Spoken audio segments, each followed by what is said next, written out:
समीक्षा के आज के इस सेगमेंट में हम बात करेंगे एक कविता संग्रह पर। कविता संग्रह का नाम है ओट से मन दिखता है और इस पुस्तक के कवि हैं शुभचिंतन जी और ये पुस्तक notionpress.com से छपी है।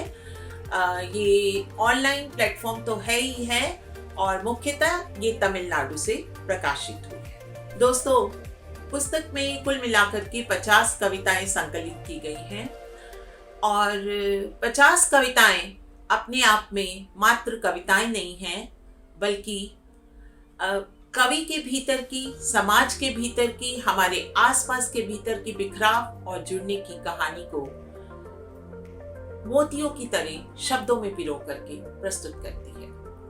मन के भीतर जो कुछ भी चलता है, मन के बाहर जो कुछ भी दिखता है, समाज में जो कुछ भी होता है, उसको कवि ने सशक्त रूप से अपनी लेखनी के माध्यम से इन कविताओं में उकेरा है। पुस्तक की कुछ कविताएं जहां एक तरफ बात करती हैं स्नेह की, एक तरफ बात करती हैं प्रेम की, एक तरफ बात करती हैं ऐसे समाज की जहां पर सब कुछ बिखरा बिखरा सा है, वही कविताएं दूसरी तरफ प्रेम के अमूर्त रूप को भी प्रस्तुत करती है। कहीं कवि स्वयं से बात करता है, कहीं स्वयं के माध्यम से पाठकों से बात करता है, कभी अपनी बात कविता के माध्यम से कुछ इस तरह से कहता है कि वो मन से जुड़ जाती है और कहीं कहीं कुछ कविताओं में वो बात यहाँ वहाँ बिखर सी भी जाती है। कुछ कविताएं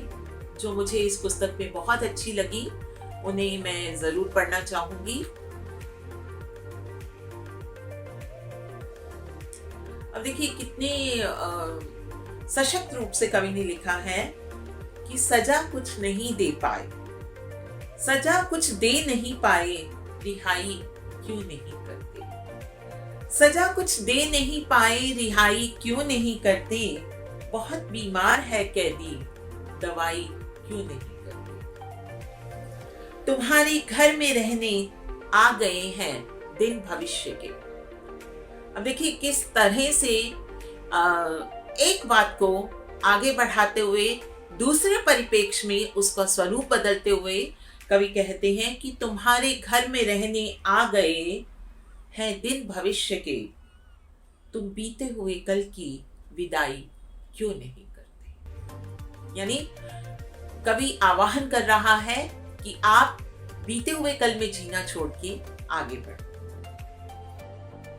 अब आगे कहते हैं कवि कि मुझे करने से पहले कल शहर में लापता घोषित, मुझे करने से पहले कल शहर में लापता घोषित, तुम अपने आप में फिर से खुदाई क्यों नहीं करते। दोस्तों, कवि शुभचिंतन जी भारतीय राजस्व सेवा में आयुक्त के पद पर कार्यरत हैं और सरकारी नौकरी में होते हुए मन के भीतर किस प्रकार की उथल पुथल चलती है, आसपास किस प्रकार का वातावरण होता है, तो एक कवि होने के नाते उनकी कलम उस पर भी तीखा प्रहार करती है। पुस्तक में से एक और कविता पढ़ना चाहूंगी कि कलम ये मेरी सरकारी है सच लिखने पे आमादा, कलम ये मेरी सरकारी है सच लिखने पे आमादा, हुए हैं चांद के संग दाग भी दिखने पे आमादा।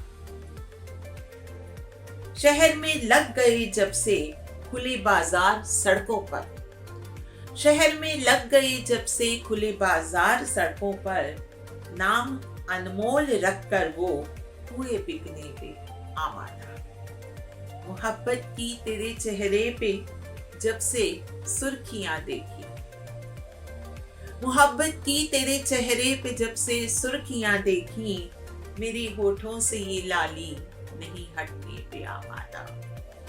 और अमावस्या की किसी रात गहराने को आतुर है, अमावस्या की किसी रात, अमावस्या की किसी रात गहराने को आतुर है, हठी है चांद पूनम का नहीं घटने पे आमादा।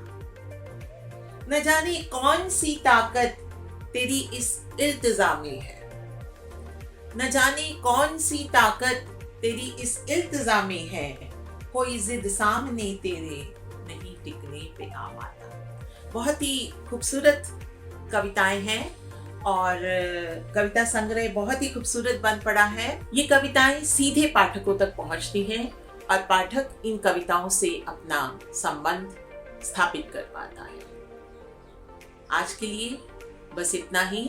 जाते जाते आपको एक बार फिर से बता दूं कि कविता संग्रह का नाम है ओट से मन दिखता है, यानी कि ओट करने से भी आपके भीतर का मन छलक छलक जाता है और इन कविताओं में भी वो छलका, वो भावों की बारिश देखने को मिलती है। अगर आप ओट के पीछे छिपा हुआ मन देखना चाहते हैं तो इस पुस्तक को जरूर पढ़ें। कवि का नाम है शुभ चिंतन।